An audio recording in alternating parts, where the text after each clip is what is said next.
والصلاة والسلام على سيد المرسلين وعلى آله وأصحابه أجمعين، أما بعد، فأعوذ بالله من الشيطان الرجيم. بسم الله الرحمن الرحيم. إن الله فالق الحب والنوى يخرج الحي من الميت ومخرج الميت من الحي. صدق الله العظيم.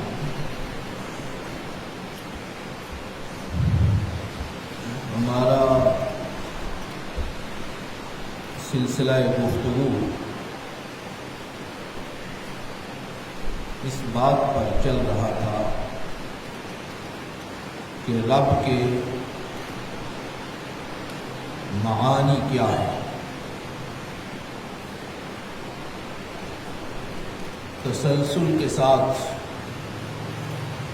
مختلف آیات مبارکہ میں اللہ تعالی نے یہ بات ارشاد فرمائی کہ ہر شے کا خالق اور مالک میں ہو. اللہ خالق کل شیء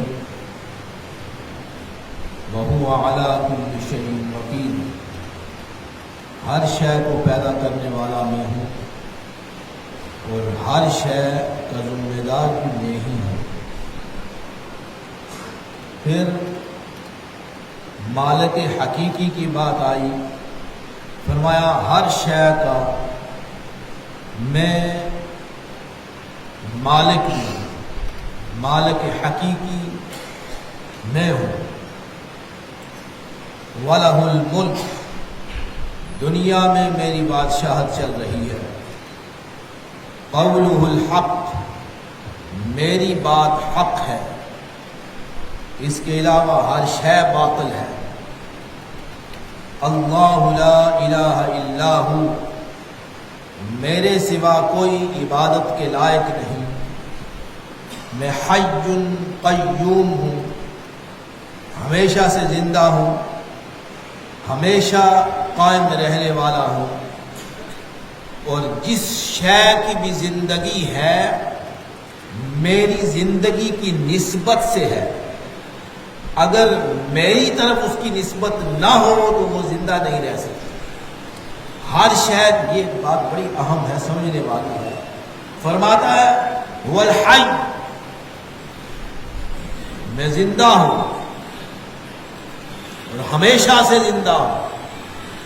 اور دنیا میں جس شے کی بھی زندگی چاہیے وہ میرے ساتھ نسبت ہوگی تو وہ زندہ رہے گی. اس کی بقا کے لیے، ہر شے کی زندگی کی بقا کے لیے اللہ کی زندگی شرط ہے. اللہ باقی ہے تو وہ چیز باقی رہے گی، ورنہ وہ چیز باقی نہیں رہ سکتی. الحی القیوم، فرمایا لا تأخذہ سنۃ ولا نوم. فرمایا میری سلطنت ایسی ہے اور میں ہر شے کی حفاظت اس طرح کر رہا ہوں.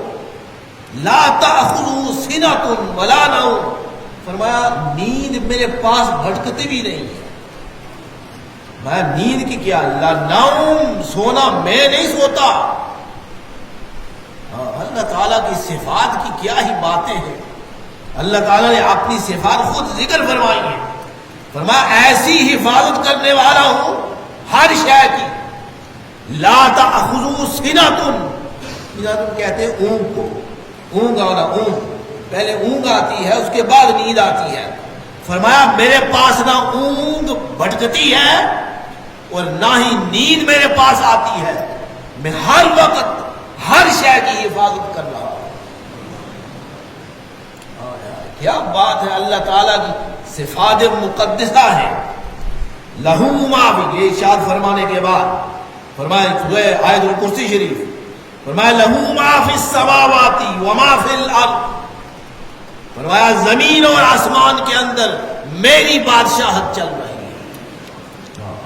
فرمایا زمین و آسمان کے اندر میری بادشاہت چل رہی ہے۔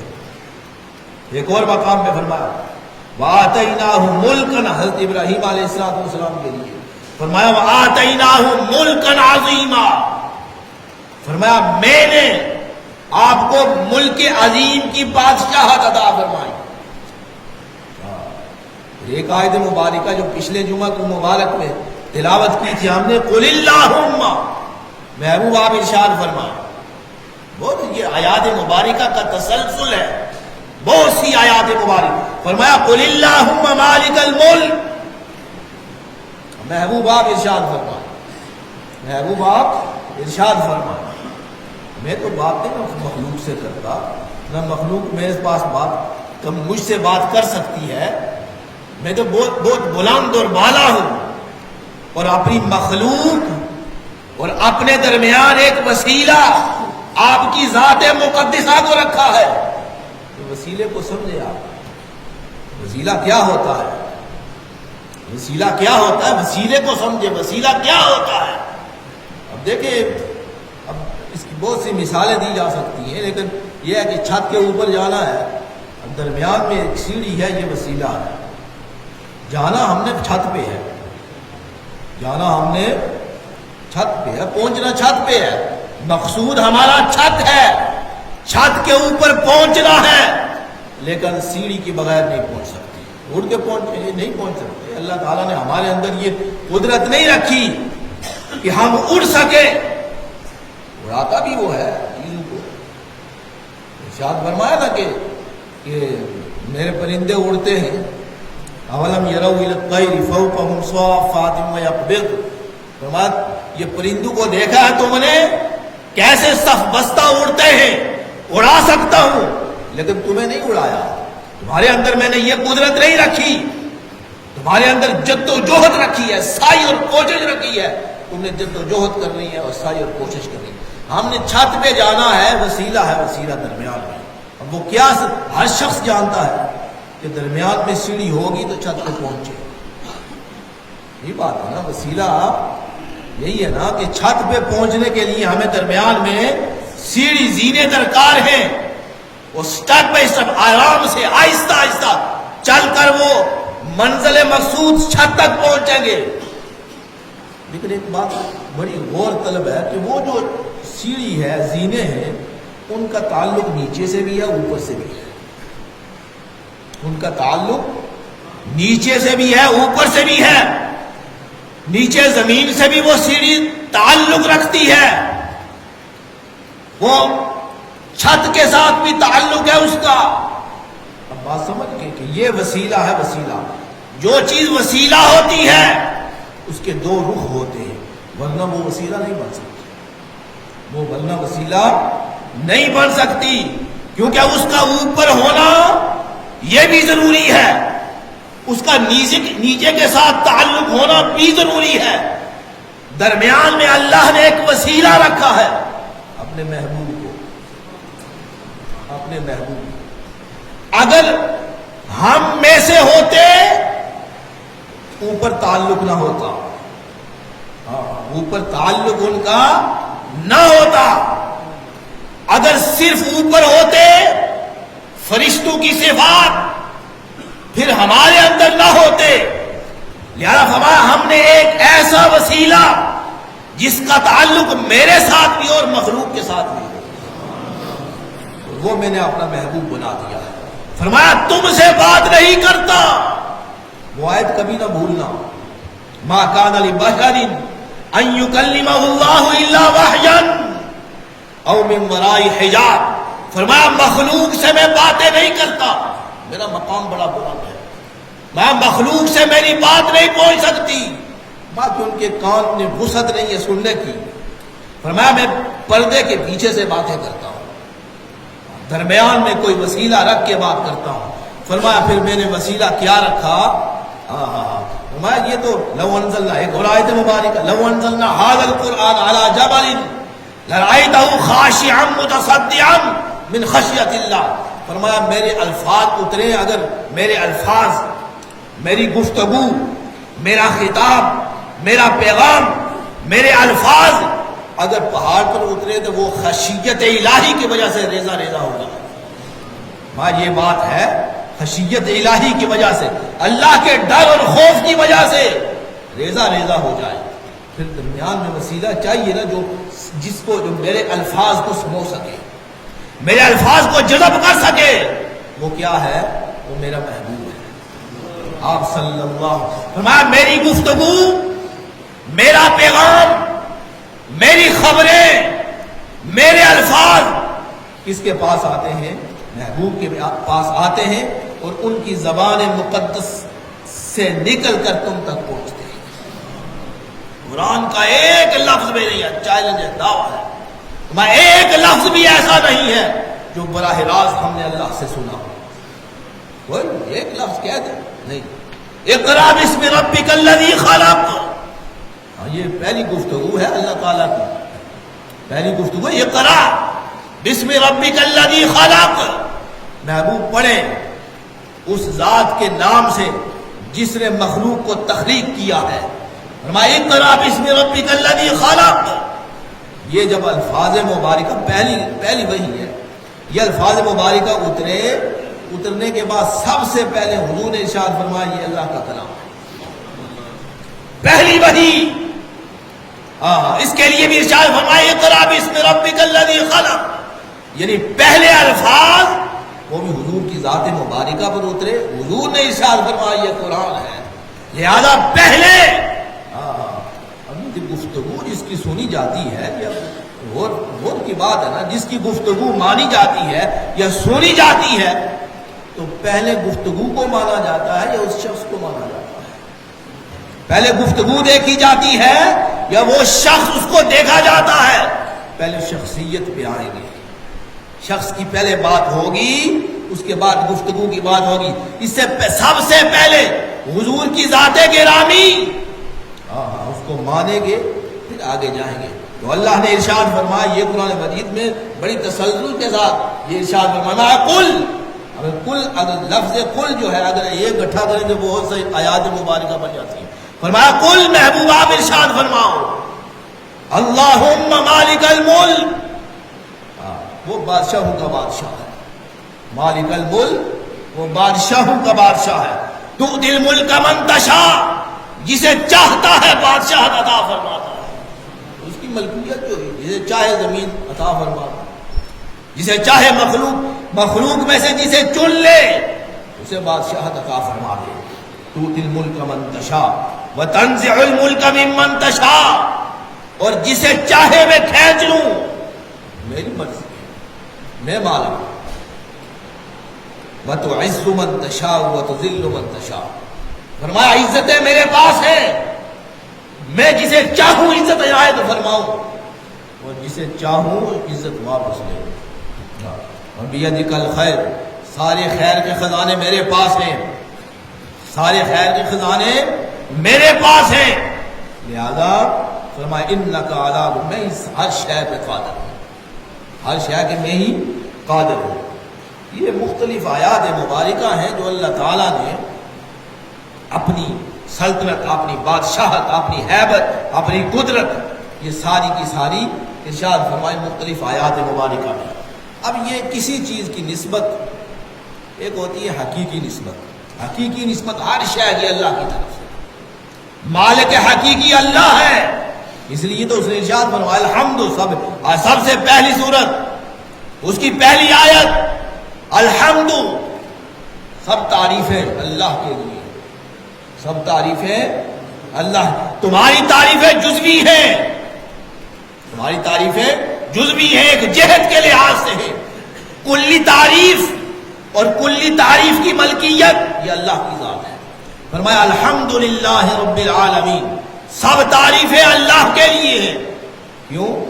وہ عالمین کا رب ہے، جہانوں کا وہ رب ہے، جہانوں کو اس نے پیدا فرمایا ہے، جہانوں کی ملکیت اس کے قبضہ قدرت میں ہے. لہذا وہ تعریف کا صحیح مستحق وہی ذات ہے. اب یہی چیزوں اس کی نسبت اگر بندے کی طرف کی جائے کہ میں نے کمایا ہے، مالک حقیقی اللہ ہے. دوسری نسبت وہ شخص ہے جو اس کو کما کے لاتا ہے، اپنے قبضے میں رکھ لیتا ہے. حقیقی قبضہ اللہ کا ہے، عارضی قبضہ بندے کا ہے۔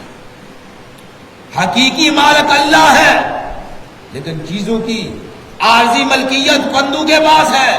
وما بکم، آیت مبارکہ فرمایا وما بکم من نعمت فمن اللہ، جو بھی نعمت ہے، وما بکم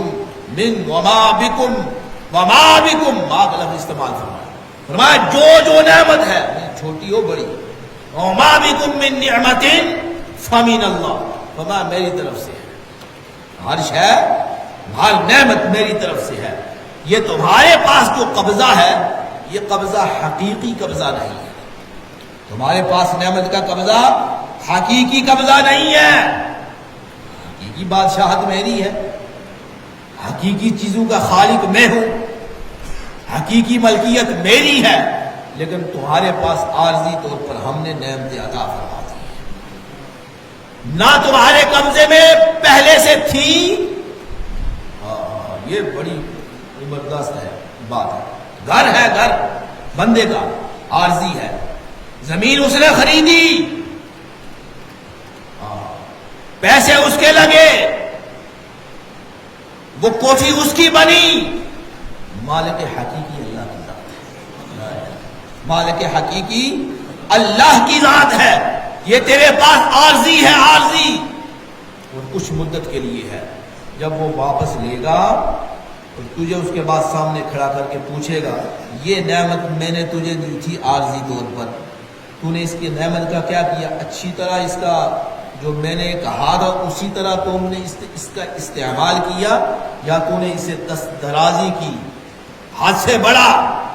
اگر حد سے بڑا چیز میری ہے، عارضی طور پر تیرے قبضے میں تھی، اب جواب دے اس کا۔ بات سمجھ رہے نا؟ یہ ہے ہر شے۔ اسی طرح انسان کا اپنا جسم ہے، یہ بھی مکمل طور پر ہماری ملکیت نہیں ہے، اللہ کی ملکیت ہے۔ اسی لیے تو اس نے فرمایا کہ 5 وقت میں نماز ادا کرو۔ میں مالک ہوں تمہارے جسم کا، میں مالک ہوں تمہاری روح کا، میں مالک ہوں تمہاری جان کا، لہذا 5 وقت تم نے نماز پڑھنی ہے، میرا حکم ہے، میرا حکم تم پر نافذ ہو گیا۔ یہ اسی طرح ہر شے اس کا مالک حقیقی اللہ ہے، لیکن اللہ نے اپنی نعمتیں تمہارے قبضے میں دی ہیں، انہیں استعمال کرو، انہیں استعمال کرو، اور اس کے بعد پھر ارشاد فرمایا کہ میں تم سے پوچھوں گا، سوال کر سکتا ہوں، سوال تم سے کر سکتا ہوں۔ جانور کے لیے ارشاد فرمایا، جانور ہم پیسے دے کر خریدتے ہیں، فرمایا سبحان الذی، آیت مبارکہ سبحان الذی سخر لنا ھذا، فرمایا اس جانور کو تمہارے لیے ہم نے مسخر کر دیا ہے۔ کیا بات ہے! فرمایا اونٹ دیکھو، اونٹ نکیل ڈالو اس میں، ایک بچہ پکڑ کے اسے پیچھے پیچھے لگا کے لے چلتا ہے، کوئی بالکل وہ دست درازی نہیں کرتا، حد سے نہیں بڑھتا۔ کیوں؟ فرمایا سبحان، پاک ہے وہ ذات جس نے اس دابہ کو تمہارے لیے مسخر کر دیا ہے، تمہارے پیچھے پیچھے آرام سے چلتی ہے۔ سبحان الذی سخر لنا ھذا وما كنا له مقرنین، اگر میں اسے مسخر نہ کرتا تمہاری طرف یہ سرکشی کرتا۔ پھر ارشاد فرمایا، اسی طرح اور چیزوں ہیں، مختلف چیزیں ہیں، یہ بہت مثالیں دی جا سکتی ہیں کہ مالک حقیقی اللہ ہے، ہمارے قبضے میں چیز ہے، لیکن ہم خدا بن کے بیٹھ جاتے ہیں چیزوں پر، اور کہتے ہیں کہ مکمل ہماری چیز ہے۔ نہ، یہ بات نہیں ہے۔ اللہ تعالیٰ نے حقوق رکھے ہیں، اور اس کا بہترین طریقہ یہ ہے کہ آپ صلی اللہ علیہ وسلم کی زندگی کو دیکھا جائے، آپ نے دنیا میں ان نعمتوں کو کیسے استعمال فرمایا ہے۔ یاد فرمایا کہ پانی پیو، بسم اللہ الرحمن الرحیم پڑھو۔ کیوں پڑھو؟ پانی کہاں سے آیا ہے، کہاں سے نکلا ہے، کتنی دور سے آیا ہے، کہاں سے سفر کر کے تمہارے منہ تک پہنچا ہے، کن وادیوں سے ہو کر سفر اس نے کیا ہے، کس گہرائی سے یہ اوپر آیا ہے، کس نے اسے پیدا فرمایا ہے، اور کس انداز سے اس بالغ حقیقی نے اسے بنایا ہے۔ تم اپنے ہونٹوں سے لگاؤ تو اس کی تسبیح بیان کرو، بسم اللہ الرحمن الرحیم۔ کھانا کھاؤ، ارشاد فرمایا بسم اللہ الرحمن الرحیم پڑھو۔ کیوں پڑھو؟ اس کی وجہ، پیدا اس نے کیا ہے، گندم کا دانہ اس نے اگایا ہے، کہاں ہوگا وہی بتا دیں، اس دانے پہ تمہارا نام لکھا جا چکا ہے، کس جگہ پیدا ہوا، کس ملک میں پیدا ہوا، کس زمین میں پیدا ہوا، کس نے اسے کاٹا، کس نے اسے بویا اور کہاں گیا، اور پھر وہاں سے آٹا بنا اور پھر تمہارے گھر آیا، تم خرید کر اسے لائے، اپنے گھر میں پہنچے، پھر اسے گھوندا گیا، گھوندنے کے بعد پھر اسے پکایا گیا، پکانے کے بعد پھر وہ تم نے اٹھایا اپنے منہ تک لائے۔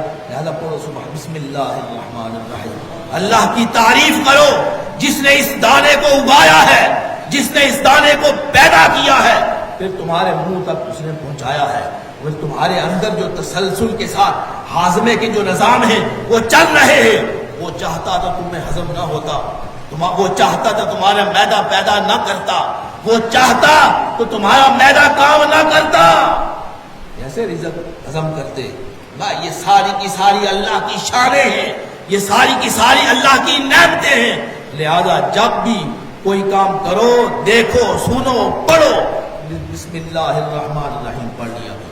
اللہ تعالیٰ